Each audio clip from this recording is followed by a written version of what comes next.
Hey everybody, my name is Alex Newman. Welcome to another episode of Conversations That Matter. We have a very special guest for you today. Her name is Carminthia Moore. She's got a fascinating biography.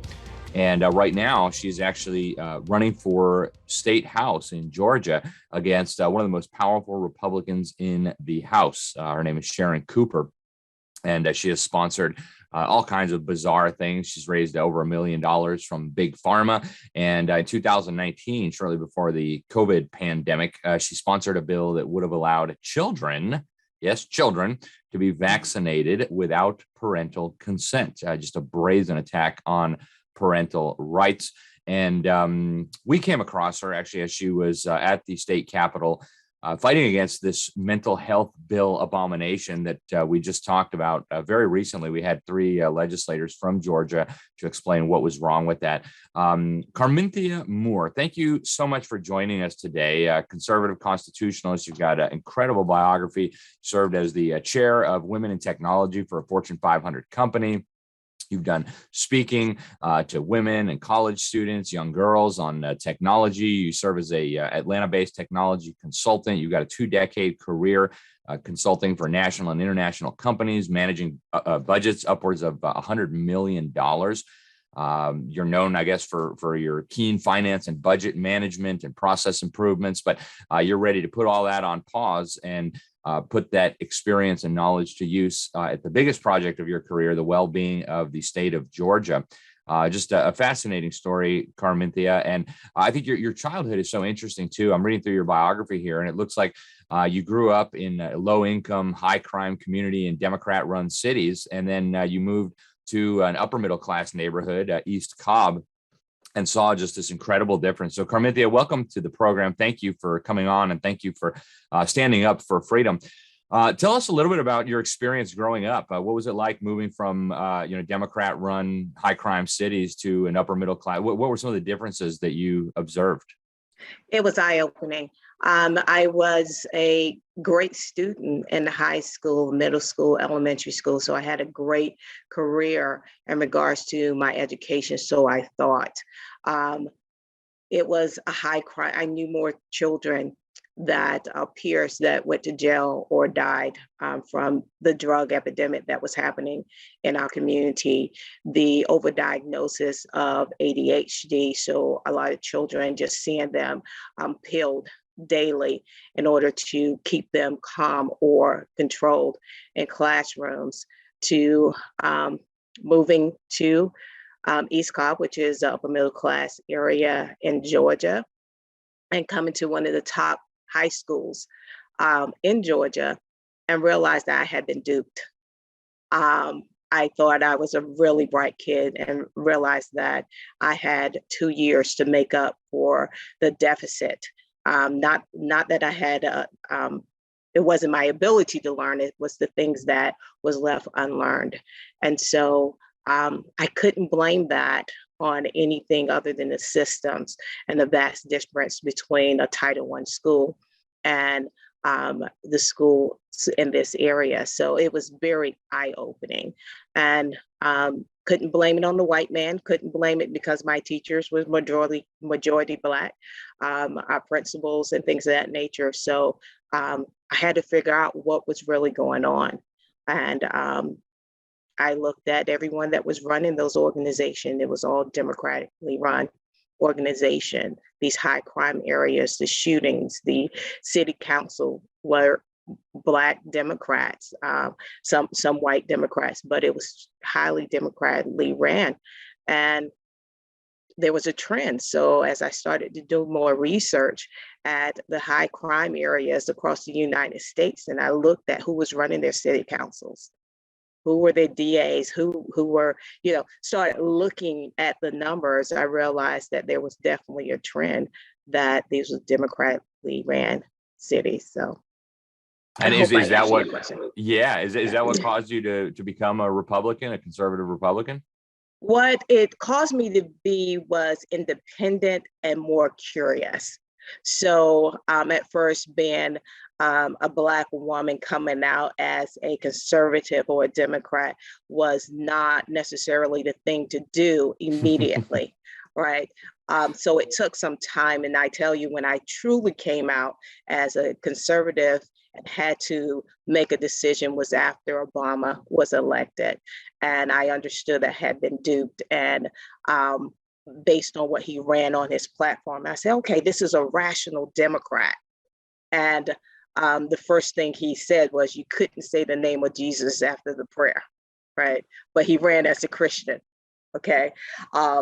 He did nothing for the Black community at all, or the United States at all. So, those things started to, you have to either, put on the jersey or get off the field. I had to have that conversation with myself, that I had to either put on the jersey and get off the field. And independent was not enough. I had to declare who my allegiance would be in regards to policies, not people, but policies, and stand firm on those policies.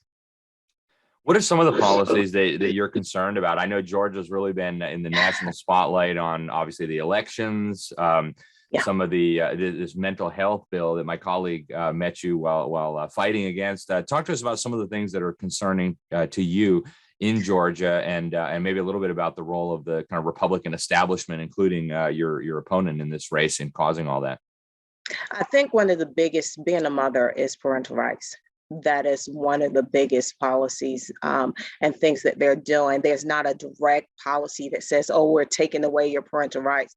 However, when you try to vaccinate children without their parental consent, you are usurping my right as a parent to make medical decisions for my child. So things like that is alarming. The things that they are infiltrating in our school system in regards to their learning. You will not tell my Black daughter that she's any less than someone of another race. You will not. I don't teach her that, and I don't expect the school system to teach her that as well. We come from a generation where my great-grandfather was a former slave, and he amassed more land in his generation coming out of slavery than we have in 5 generations after that. So you can't tell me that America is more racist now than when W.J. Stevenson, a former slave, came out of slavery. And what he did with that was he built the first church in that community, which is still standing today, and that was in 1886. He built the first school. So I will not allow a teacher or school system to try to tell my daughter that she is more suppressed now than my great-great-grandfather was in the 1800s. So those policies that slip in the dark of night, kind of like this medical bill that just came through, these are alarming policies that we cannot sleep on. We have to pay attention. We have to remember that we have state rights, and the federal government cannot get the socialist society that they want unless they do it state by state. And so they're infiltrating our local government to get these things rolled out to us, because we truly have the power and the authority to push back on their agenda.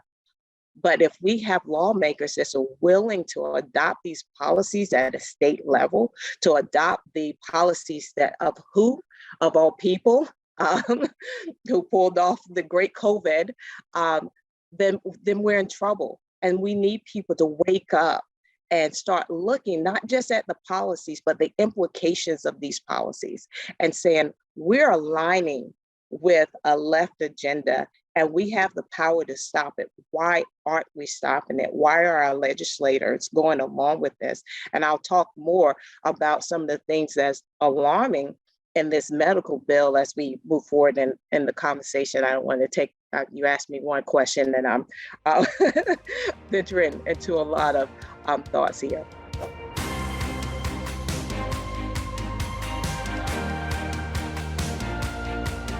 I want to talk some more about this mental health bill. We had 3 wonderful legislators with us just very recently talking about this bill. And I'll tell you what, I was incredibly alarmed. And apparently this sailed through the Georgia House with Republican support. Talk to us a little bit about this bill and the broader significance and even just the mindset behind this kind of legislation. Yeah, I'm going to come at it from a different perspective, being a minority here in America. One of the things that we've experienced in America is when you have government overreach, we're talking about mental health, which is very broad, right? We have to remember in the early 1900s, you had Buck versus Bell, where they just deemed someone feeble-minded, and they were able to go through, the United States and sterilize women, right? We have California that sterilized over 60,000 women just by declaring them mentally ill. So that becomes extremely alarming to us when we've seen eugenics as early as the 19th and early 20th century, where we're saying we're going to give the government power to declare whether we are mentally sound, and who is the one mandating that post to say, this is within the boundaries of mental health, right? Feeble-minded. Can anyone truly give a definition of what feeble-mindedness is, right? But 60,000 women were sterilized and will never be able to reproduce again, because the Supreme Court and the government agreed that they had enough definition behind that to sterilize these women. Okay, our community was greatly devastated by that. When we look at what they do in the prison systems, so they can, if you look at the prison system, they said most of the prisoners are in prison because they had mental illness. But when you dive into what those mental illnesses are, it's depression. 80% of them are depressed. When they're in prison, they should be unhappy, and there should be some shame behind what they've done. Is that truly a mental illness, or is that something in your brain to say, I am somewhere in life that I don't need to be? So do they need to be medicated or taught how to redirect their life so they don't have the same sadness or grief going forward? But see, what we're seeing is, and let me back up. I said before, in the inner city, we saw a huge over-medication of our children. And when these children turned 18, they was medicated from the time they were 6 years old, all through high school with Class C drugs.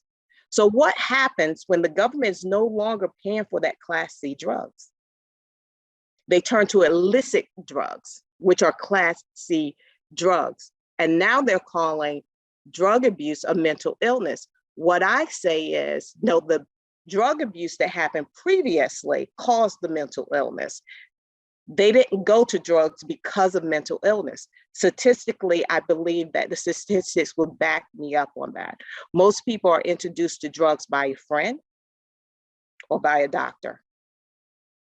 Okay, peer pressure, or your ADHD, you're in pain, over prescribing pain pills. It was not necessarily a mental illness that drove them to that. I'm not saying that it does not exist, but I am saying we must have the correct numbers to make sure that we're solving the right problem. And the government has a tendency of solving problems that don't necessarily exist, or solving problems that they created and thus create more problems. So when I see that in this bill that they're calling for more psychiatrists, not social workers, psychiatrists prescribe more medicine, okay, in the school system.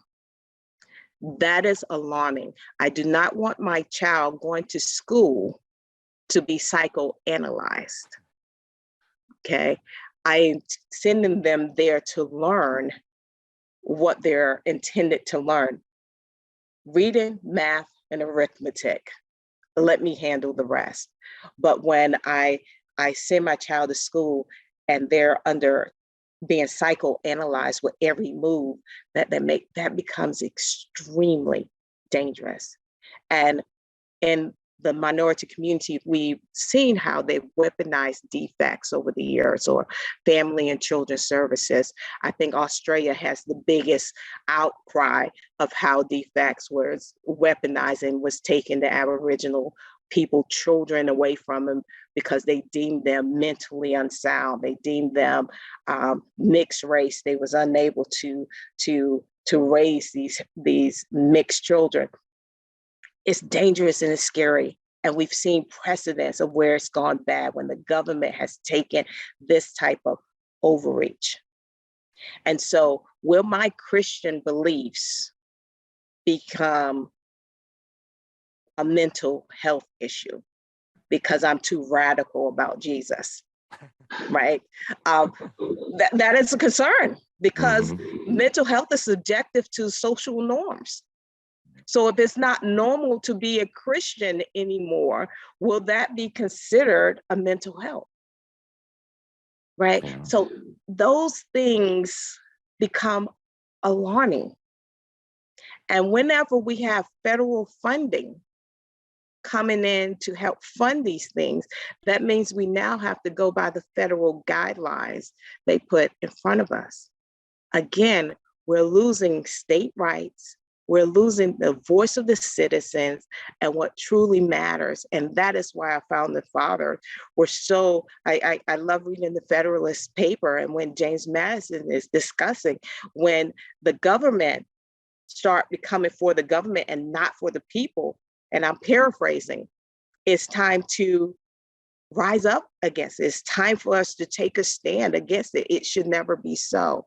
And I believe that we're losing that in this moment where the government is having such an overreach that is not truly looking at the people and saying what's truly needed. What's truly needed is to get to root cause of people unhappiness, like COVID, suicide rate raged because these children was being locked down.